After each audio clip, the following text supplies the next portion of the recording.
Halo, selamat sore, shalom teman-teman semua. Berjumpa kembali lagi di channel saya.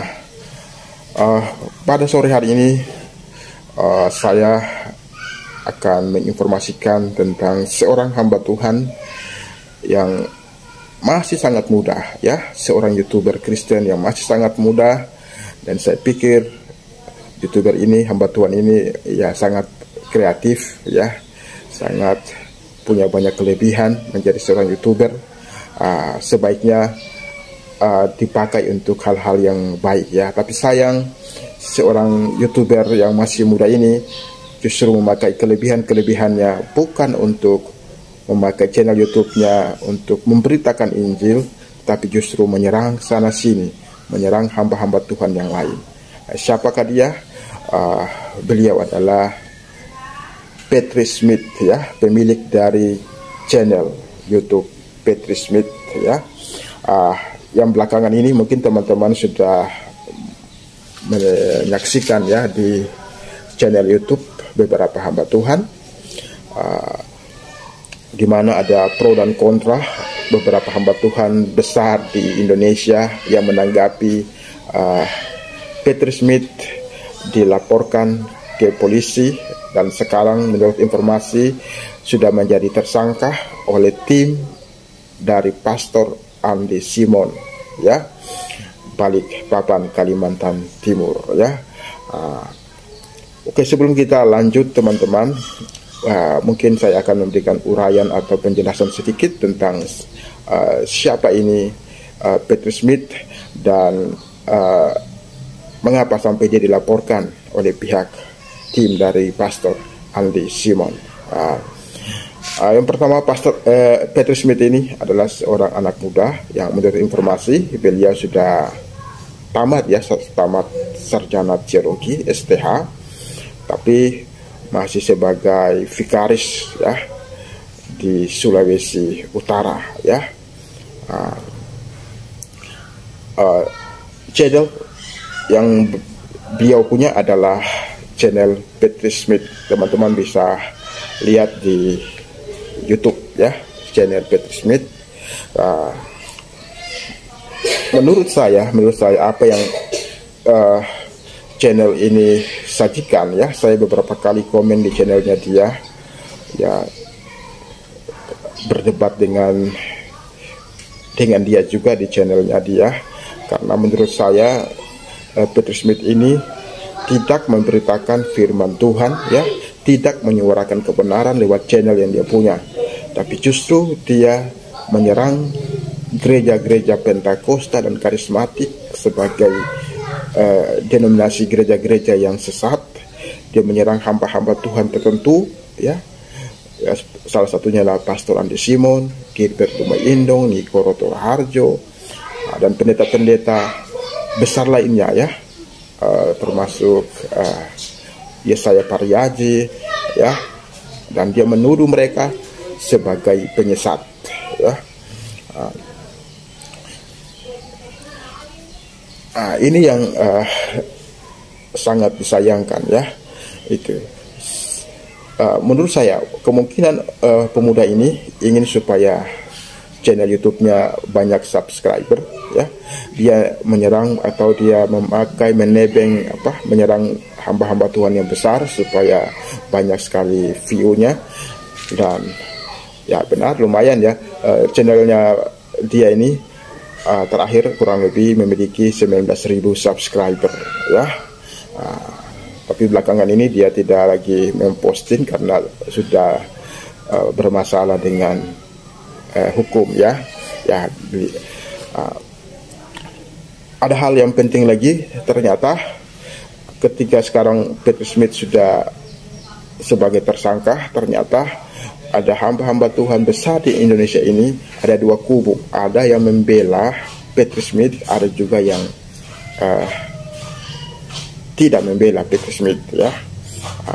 Bahkan info yang saya dapatkan, saya baru saksikan di channel YouTube Pendeta Esra Soro, Pendeta Muriwali, Pendeta Mangapul Sagala, dan beberapa channel yang lain seperti Layar Teologi.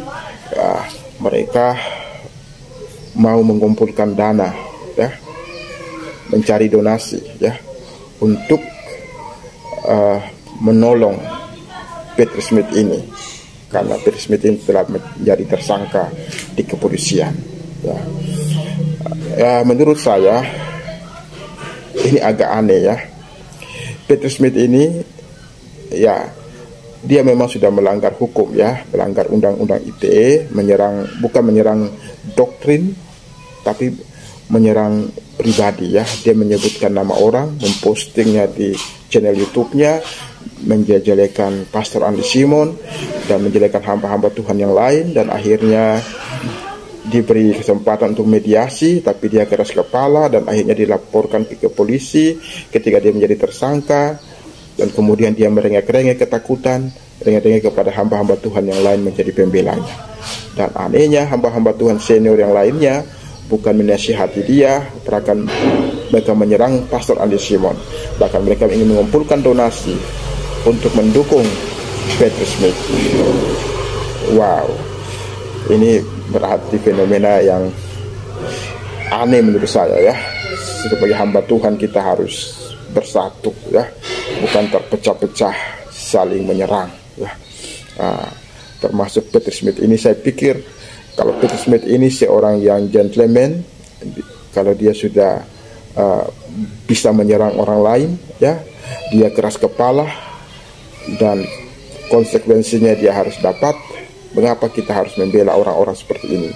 Karena orang-orang seperti ini, anak muda yang belum berpengalaman, sok tahu, sok pintar, tetapi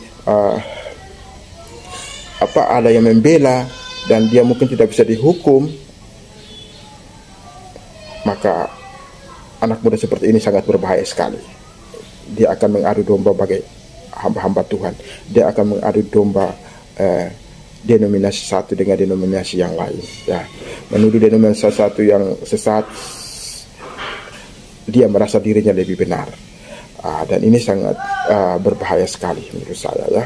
Jadi setiap orang yang bersalah, ya, silakan aja, biarkan aja dia diproses secara hukum, ya, supaya menjadi efek jerah, supaya di lain kesempatan dia tidak seenaknya untuk menjelekan orang lain. Karena kita sebagai YouTuber, sebagai orang-orang yang menggunakan media sosial, kita tahu bahwa ada undang-undang ITE, ya, ada pencemaran nama baik kalau kita mencemarkan nama orang, ya. Ada juga perbuatan tidak menyenangkan ketika kita menyerang orang lain di media sosial kita dan membuat orang itu tidak menyenangkan, ya, merugikan orang lain. Itu sudah kena hukum. Itu sebabnya kita sebagai YouTuber atau pengguna media sosial harus bijak menggunakan media sosial kita supaya dapat berguna. Tapi kalau justru menyerang orang lain, ya, seperti yang dilakukan oleh Peter Smith ini, dan akhirnya dilaporkan ke polisi, ya, dan akhirnya masalahnya lebih besar. Kita akan terus mengikuti kasus ini, ya. Mudah-mudahan, menurut saya, mudah-mudahan Pastor Andy Simon bisa ya, sekali lagi mengampuni Peter Smith ini, ya, mencabut kasusnya dari kepolisian, dan mudah-mudahan juga Peter Smith juga dapat sadar dengan peristiwa ini sehingga ke depan dia makin menjadi seorang YouTuber Kristen yang lebih baik, ya. Tapi seandainya laporan ini tetap berjalan, kasusnya tetap berjalan, ya, kita lihat saja. Mudah-mudahan semuanya ini berjalan dengan baik, dan gereja Tuhan, hamba-hamba Tuhan tetap bersatu. Jangan-jangan gara-gara Peter Smith ini hamba Tuhan yang lain saling menyerang, ya. Hamba-hamba Tuhan yang bersiteru ini bukan hamba-hamba Tuhan yang ecek-ecek, Bapak Ibu, ya. Hamba-hamba Tuhan, pendeta-pendeta YouTuber besar, ya, yang saling menyerang di media sosial. Dan kita berharap supaya kasus Peter Smith ini dapat selesai, damai, hamba-hamba Tuhan di Indonesia tetap bersatu untuk memajukan, memberitakan kabar baik, kabar keselamatan bagi bangsa kita.